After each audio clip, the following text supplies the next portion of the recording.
Maintenance को लेकर के अभी हाल ही में एक जजमेंट आया है, तो आज हम उसके बारे में आप सभी बताने वाले हैं कि अगर पति ये कहता है कोर्ट में कि हम अपनी पत्नी को अपने साथ में रखना चाहते हैं, हम उसका मेंटेनेंस भी करना चाहते हैं, हम नहीं चाहते हैं कि वो हमसे अलग रहे, तो क्या ऐसे में पति को जो मेंटेनेंस देने के लिए पत्नी ने 125 सीआरपीसी का केस किया था कि पति मुझे मेंटेनेंस दे, उसे नहीं देना होगा, या फिर कोर्ट ने अपना जवाब क्या दिया इस केस में। आज हम इस विषय में विस्तार पूर्वक जानकारी इस वीडियो के माध्यम से आप सभी लोगों को बताने वाले हैं। तो आप सब लोगों को क्या करना है कि वीडियो को पूरा अंत तक देखना है, बिल्कुल भी स्किप नहीं करना है, तभी आप सभी लोगों को अच्छे से जानकारी समझ में आएगी। दूसरा काम आप सभी लोगों को ये करना है कि अगर आप नए हैं, चैनल में पहली बार आए हैं, तो ये चैनल आपका ही है, आप इसे सब्सक्राइब जरूर कर दें, साथ में बेल आइकन जरूर दबा दें, जिससे कि हम जो भी नई अपडेट डालें उसका नोटिफिकेशन आपके पास आता रहे और आप जानकारी प्राप्त करते रहें। नमस्कार दोस्तों, मैं एडवोकेट दिव्या, आपका आपके इस YouTube चैनल में स्वागत है। सबसे पहले आपको हम ये बता दें कि जो 125 सीआरपीसी का केस करती हैं पत्नियां, वो अपने आप को मेंटेन करने के लिए, अपना भरण पोषण करने के लिए पति के अगेंस्ट में करती हैं कि पति के द्वारा मुझे कुछ अमाउंट हर महीने दिलाया जाए, जिससे कि हम खुद का मेंटेनेंस कर सके। जो कि अब जो नया कानून है BNSS, उसकी जो धारा 144 है, उसके तहत पत्नियां अगर अब करती हैं केस मेंटेनेंस का, खुद को मेंटेन करने के लिए, खुद का भरण पोषण करने के लिए, तो वो इस धारा के तहत मेंटेनेंस क्लेम कर सकती हैं अपने पति के अगेंस्ट में। तो ये चीज तो अब आपको क्लियर हो गई होगी। अब आगे हम केस के बारे में बात करते हैं। इस केस में होता क्या है, बेसिकली इसमें यह होता है कि पत्नी अपने पति के अगेंस्ट में 125 सीआरपीसी के तहत मेंटेनेंस का केस करती है कि मुझे मेंटेनेंस दिलाया जाए, क्योंकि मेरा कोई भी इनकम ऑफ सोर्स नहीं है, मेरे पति का इनकम ऑफ सोर्स है, लेकिन वो मुझे मेंटेन नहीं कर रहा है, इसलिए मुझे मेंटेनेंस दिलाया जाए। तो जो हस्बैंड होता है तो वो करता क्या है कि वो ये बोलता है कि मैं अपनी पत्नी को अपने साथ रखना चाहता हूँ, मैं उसका मेंटेनेंस भी करता हूँ, तो मैं मेंटेनेंस नहीं दूंगा, मेरी पत्नी से ये कहा जाए कि वो मेरे साथ रहे। तो इसके लिए पति करता क्या है कि वो प्रूफ दिखाता है, वो ये दिखाता है कि मेरी पत्नी दूसरी जगह रह रही थी और हम दूसरी जगह जॉब कर रहे थे। अपनी पत्नी के साथ में रहने के लिए हमने अपना ट्रांसफर कराया, जिससे कि हम अपनी पत्नी के साथ में रह सके। यहाँ तक कि हमने एक अलग से रेजिडेंस लिया, यानी कि रहने के लिए एक मकान लिया, जिससे कि हम दोनों एक साथ में रह सके, किसी का कोई डिस्टरबेंस ना हो। लेकिन फिर भी मेरी पत्नी नहीं रहना चाहती है। इसके साथ साथ पति ने एक चीज और प्रूव की, वो ये प्रूव किया कि जो पत्नी मेरी है उसके पास एटीएम है, और जो एटीएम है, जिस बैंक से वो एटीएम जुड़ा हुआ है, वो हमारा और मेरी पत्नी का ज्वाइंट अकाउंट है, और मेरी पत्नी ने इससे पैसे भी निकाले हैं। साथ में यही बताया कि जो फैमिली कोर्ट के द्वारा एंट्रीम मेंटेनेंस लगाया गया था, पति वो भी मेंटेनेंस प्रॉपरली अपनी पत्नी को दे रहा था। ऐसे में होता यह है कि जब ये सारी बातें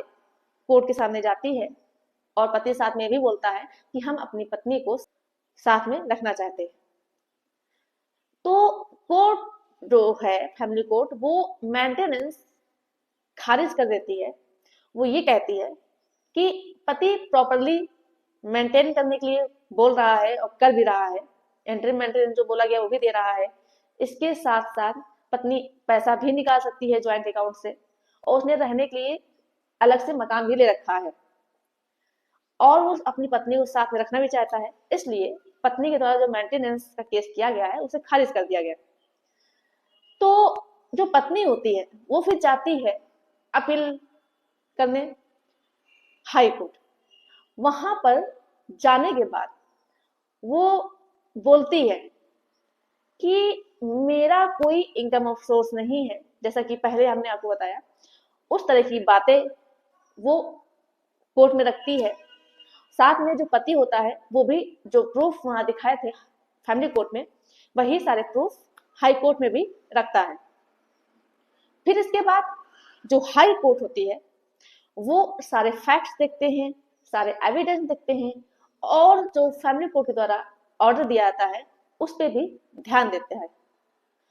इसके बाद होता ये है, तो ऑनरेबल हाई कोर्ट ने जो आदेश किया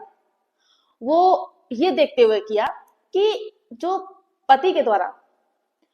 एटीएम कार्ड की बात कही जा रही है, तो अगर पत्नी एक दो बार पैसा निकाल भी लेती है तो उसे ये नहीं माना जाएगा कि वो पत्नी खुद का मेंटेनेंस कर सकती है। इसके साथ साथ जो एंट्री मेंटेनेंस का ऑर्डर किया गया था फैमिली कोर्ट के द्वारा, उसे भी वो प्रॉपरली नहीं दे रहा था, वो सिस्टमेटिक रूप से नहीं दे रहा था, वो बीच में दे रहा था और बीच में नहीं दे रहा था। तो इससे ये चीजें नहीं साबित होती हैं कि पति अपनी पत्नी का मेंटेनेंस कर रहा है। और जो मेन चीज पत्नी ने बताई थी वो ये बताई थी कि पत्नी का कोई भी इनकम ऑफ सोर्स नहीं है। तो जब उसके पास कोई इनकम ऑफ सोर्स नहीं है तो उसे मेंटेनेंस मिलना चाहिए। दूसरी बात, पति ने जो ये कहा कि पत्नी वेल एजुकेटेड है, पढ़ी लिखी है, तो उसे मेंटेनेंस नहीं मिलना चाहिए। और दूसरी बात हम अपने साथ में रखना चाहते हैं, तो सिर्फ पढ़े लिखे होने की वजह से, वेल एजुकेटेड होने की वजह से अगर पति ये सोचता है कि उसे मेंटेनेंस नहीं देना पड़ेगा, तो ऐसा बिल्कुल भी नहीं है। पत्नी पढ़ी लिखी है लेकिन कहीं काम करने का एक्सपीरियंस नहीं है, कहीं उसने काम नहीं किया है, तो उसे मेंटेनेंस देने से रोका नहीं जा सकता है।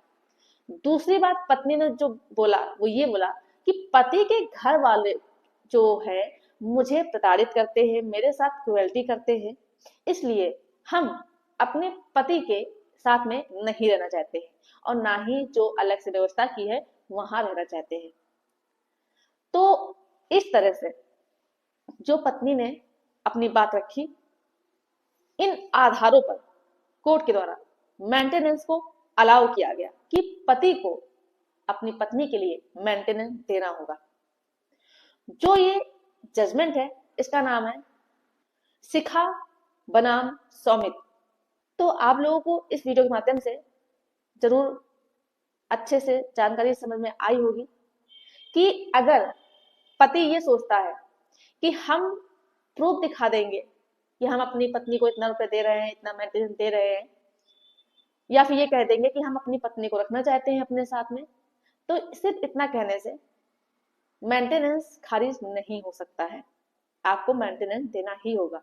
हाँ, अगर आपकी पत्नी पढ़ी लिखी है, इसके साथ में कहीं जॉब कर रही है, वो कहीं काम कर रही है, अगर इस चीज को आप कोर्ट में साबित कर देते हैं तो आपका मेंटेनेंस कम हो सकता है और साथ में आपका हो सकता है कि मेंटेनेंस को खत्म भी कर दिया जाए। तो ये जानकारी आप सभी लोगों को अच्छे से समझ में आ गई होगी। मेरे द्वारा दी गई जानकारी अगर आपको अच्छे समझ में आई हो तो वीडियो को लाइक जरूर कर दे, ज्यादा से ज्यादा लोगों को ये वीडियो जरूर शेयर कीजिए, जिससे कि उन्हें भी इस विषय की जानकारी हो सके कि किस तरह से अगर आपकी पत्नी कहीं जॉब कर रही है, पढ़ी लिखी है, आपके पास कोई प्रूफ नहीं है कि आप ये साबित कर दे कि आपकी पत्नी कहीं जॉब कर रही है, तो केवल पढ़ी लिखी होने के आधार पर आप कोर्ट में ना जाएं। आप पहले एविडेंस कलेक्ट कीजिए कि आपकी पत्नी, आपकी वाइफ कहीं जॉब कर रही है। उस एविडेंस को लेकर के ही कोर्ट में लेकर के जाइए, जिससे कि जब आप इस चीज को साबित कर देंगे कि आपकी पत्नी जॉब करती है, पढ़ी लिखी है, एक्सपीरियंस है काम का, तो इसके आधार पर आपका मेंटेनेंस जो लगा होगा या तो कम हो जाएगा या फिर पूरी तरह से खत्म हो जाएगा। तो उन्हें इस चीज की अच्छे से जानकारी हो सके, अगर आप लोगों ने चैनल को अभी भी सब्सक्राइब नहीं किया है तो यह आपका ही चैनल है, आप इसे सब्सक्राइब जरूर कर दें। धन्यवाद।